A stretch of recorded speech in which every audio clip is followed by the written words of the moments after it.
Hello friends, welcome to my channel. आज का हमारा टॉपिक है sessions of parliament. Sessions of parliament को जानने के लिए वीडियो को एंड तक देखिए। सबसे पहले आता है सम्मनिंग। सम्मनिंग का मतलब होता है बुलाना। हर हाउस को सम्मन किया जाता है टाइम टू टाइम। और सम्मन किसके द्वारा किया जाता है? प्रेसिडेंट के द्वारा। किसी भी हाउस के फर्स्ट सिटिंग से लेके और उसके टर्मिनेशन तक जो टाइम पीरियड होता है उसको कहते हैं सेशन।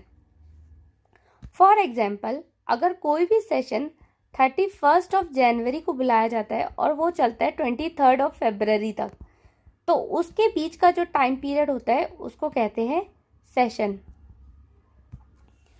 कोई भी दो सेशन के बीच में 6 महीने से ज़्यादा का गैप नहीं हो सकता। उस हिसाब से एक साल में 2 सेशन हो सकते हैं, लेकिन हमारी कंट्री में 3 सेशन होते हैं, that is budget, monsoon and winter session. और कोई भी एक सेशन के खत्म होने से लेके दूसरे सेशन के स्टार्ट होने तक का जो टाइम पीरियड होता है उसको कहते हैं रिसेस। फॉर एग्जाम्पल, अगर 23 फेब को कोई सेशन खत्म होता है और नेक्स्ट सेशन स्टार्ट होता है 21 जुलाई को, तो इन दोनों के बीच का जो टाइम पीरियड होगा उसको हम कहेंगे रिसेस। हमारे यहाँ यूजुअली बजट सेशन जो स्टार्ट होता है वो होता है 31 जनवरी को, मॉनसून सेशन स्टार्ट होता है जुलाई में और विंटर सेशन स्टार्ट होता है दिसंबर में। अब नेक्स्ट आता है एडजर्नमेंट। एडजर्नमेंट जानने से पहले हम ये जान लेते हैं, जो सेशंस ऑफ द पार्लियामेंट होते हैं उसमें वो बहुत सारी मीटिंग्स कंसिस्ट होती हैं और हर मीटिंग 2 सिटिंग्स में होती है, that is morning and evening sitting. जब किसी भी काम को सस्पेंड कर दिया जाता है किसी भी स्पेसिफिक टाइम पीरियड के लिए, उसको बोलते हैं एडजर्नमेंट। अब स्पेसिफिक जो टाइम पीरियड है वो कुछ आवर्स का हो सकता है, डेज का हो सकता है या वीक्स का हो सकता है। एडजर्नमेंट वहीं पे एडजर्नमेंट का मतलब ही होता है जहाँ पे टाइम पीरियड मेंशन होता है। उसी तरीके से एक और पॉइंट है, वो है एडजर्नमेंट सिन डाई। अब एडजर्नमेंट और एडजर्नमेंट सिन डाई में ये फर्क है कि एडजर्नमेंट सिन डाई में कोई टाइम पीरियड स्पेसिफाई नहीं किया जाता कि कब तक के लिए एडजर्नमेंट हुआ है। The house is adjourn without naming a day of reassembly. अब जो एडजर्नमेंट और एडजर्नमेंट सिन डाई की जो पावर है वो लाई करती है presiding officer of the house के पास। Presiding officer of the house होते हैं, लोकसभा में जो प्रिजाइडिंग ऑफिसर होते हैं वो होते हैं स्पीकर, और जो राज्यसभा के प्रिजाइडिंग ऑफिसर होते हैं वो होते हैं चेयरमैन। जो वाइस प्रेसिडेंट ऑफ इंडिया होते हैं वो एक्स ऑफिशियो चेयरमैन होते हैं राज्यसभा के। जो प्रिजाइडिंग ऑफिसर होते हैं वो एडजर्नमेंट या एडजर्नमेंट सिन डाई की डेट या टाइम खत्म होने से पहले भी मीटिंग को बुला सकते हैं। तो एडजर्नमेंट और एडजर्नमेंट सिन डाई में यही डिफरेंस है कि एडजर्नमेंट एक स्पेसिफिक टाइम के लिए किया जाता है और adjournment sine die without mentioning a specific time के लिए किया जाता है। अब आता है प्रोरोगेशन। प्रोरोगेशन का मतलब होता है टर्मिनेशन। जो प्रिजाइडिंग ऑफिसर होते हैं हाउस के, वो डिक्लेयर करते हैं एडजर्नमेंट सिन डाई। जब भी किसी सेशन का बिजनेस कंप्लीट हो जाता है तो एडजर्नमेंट सिन डाई को डिक्लेयर कर दिया जाता है, लेकिन जो प्रेसिडेंट होते हैं वो नोटिफाई करते हैं प्रोरोगेशन को। प्रोरोगेशन मतलब वो सेशन अब खत्म हो गया है, उसके टर्मिनेशन को नोटिफिकेशन किया जाता है। जरूरी नहीं है कि एडजर्नमेंट सिन डाई होने के बाद ही प्रोरोगेशन प्रेसिडेंट नोटिफाई करे। जब सेशन चल रहा है, वाइल इन सेशन, भी प्रेसिडेंट सेशन को प्रोरोग कर सकते हैं। नेक्स्ट आता है डिसोल्यूशन। जैसे कि हमें पता है कि राज्यसभा एक परमानेंट बॉडी है, तो राज्यसभा डिसॉल्व नहीं होती है। लोकसभा परमानेंट बॉडी नहीं है, इसलिए सिर्फ और सिर्फ लोकसभा डिसॉल्व होती है।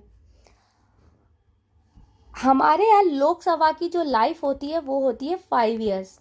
5 ईयर्स कंप्लीट होने के बाद लोकसभा डिसॉल्व हो जाती है और फिर उसके बाद जनरल इलेक्शन होते हैं और नई लोकसभा इलेक्ट होती है। डिसोल्यूशन 2 तरीके से होता है, या तो 5 साल पूरे हो जाने के बाद, या फिर अगर टेन्योर 5 साल का पूरा नहीं हुआ है उससे पहले अगर प्रेसिडेंट डिसाइड करते हैं टू डिसॉल्व द हाउस तो भी लोकसभा डिसॉल्व हो जाती है। लेकिन अगर अपने नॉर्मल टेन्योर से पहले अगर लोकसभा डिसॉल्व होती है, वो होती है on the advice of council of ministers. अब नेक्स्ट है, जब डिसोल्यूशन हो जाता है उस केस में जो पेंडिंग बिल्स होते हैं उनकी क्या पोजीशंस रहती हैं।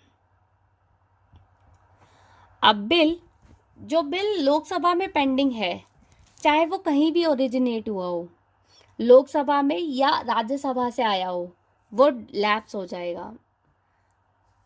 अगर बिल लोकसभा ने पास कर दिया है लेकिन राज्यसभा में पेंडिंग है, वो भी लैप्स हो जाएगा। A bill not passed by 2 houses due to the disagreement and president call for joint sittings before the dissolution of the Lok Sabha does not lapse। एक बिल जिस पे डिस्प्यूट चल रहा है, दोनों हाउस ने पास नहीं किया है और प्रेसिडेंट ने उसको इनवाइट किया है जॉइंट सिटिंग के लिए, डिसोल्यूशन से पहले इनविटेशन हुआ था, तो उस केस में बिल लैप्स नहीं होगा। A bill pending in Rajya Sabha but not passed by Lok Sabha does not lapse। जो बिल राज्यसभा में पेंडिंग है लेकिन उसको लोकसभा ने पास नहीं किया है, वो लैप्स नहीं होगा। कोई भी बिल जो दोनों हाउस ने पास कर दिया है लेकिन वो पेंडिंग है फॉर प्रेसिडेंट असेंट के लिए, वो भी लैप्स नहीं होगा। कोई भी ऐसा बिल जो दोनों हाउस ने पास कर दिया है लेकिन वो प्रेसिडेंट के द्वारा वापस कर दिया गया है फॉर रिकंसिडरेशन, वो भी लैप्स नहीं होगा। तो ज़्यादातर यहाँ पे केसेस हैं बिल लैप्स ना होने के। यहाँ पे 2 केसेस में बिल लैप्स हो जाता है, जब बिल पेंडिंग हो लोकसभा में, वेदर ओरिजिनेटेड इन लोकसभा और नॉट, तो उस केसेस में बिल लैप्स हो जाएगा। और बिल अगर लोकसभा ने पास कर दिया है और अगर वो राज्यसभा में पेंडिंग है तो भी वो लैप्स हो जाएगा। इसको याद रखना इजी हो जाएगा अगर 2 ये पॉइंट याद कर लें कि किस सिचुएशन में बिल लैप्स हो जाता है। अब आता है क्योरम। जैसे कि मैंने लोकसभा वाली वीडियो में भी बताया था, क्योरम क्या होता है। क्योरम होता है कि 1% ऑफ मेंबर प्रेजेंट होने चाहिए हाउस में उस हाउस के बिजनेस ट्रांजैक्शन को चलने के लिए। हमारे यहाँ जो डिसाइडेड है वो है 1/10 including presiding officer of the house. तो इसमें लोकसभा के जो क्योरम है वो है 55 मेंबर्स का और राज्यसभा का जो क्योरम है वो है 45 मेंबर्स का। अगर क्योरम मेंटेन नहीं होता है तो ये प्रिसाइडिंग ऑफिसर की ड्यूटी होती है, या तो वो एडजर्न कर दे हाउस को, और या फिर वो हाउस को एडजर्न कर दे या फिर मीटिंग को सस्पेंड कर दे जब तक क्योरम नहीं बन जाता। तो किसी भी बिजनेस ट्रांजैक्शन को चलने के लिए क्योरम का होना बहुत इंपॉर्टेंट होता है। अब होता है lame duck session. It refers to the last session of the existing Lok Sabha after a new Lok Sabha has been elected।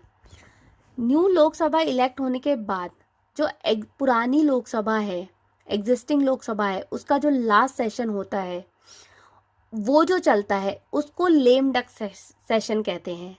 और लेम डक्स उन मेंबर्स को कहा जाता है जो नए लोकसभा में री इलेक्ट नहीं होते हैं, उनको लेम डक कहा जाता है। So guys, this is all about sessions of the parliament. अगर मेरा वीडियो पसंद आया हो तो उसको लाइक करें, शेयर करें और कमेंट में ज़रूर बताएं और चैनल को सब्सक्राइब करना ना भूलें। Till then, stay happy, stay safe.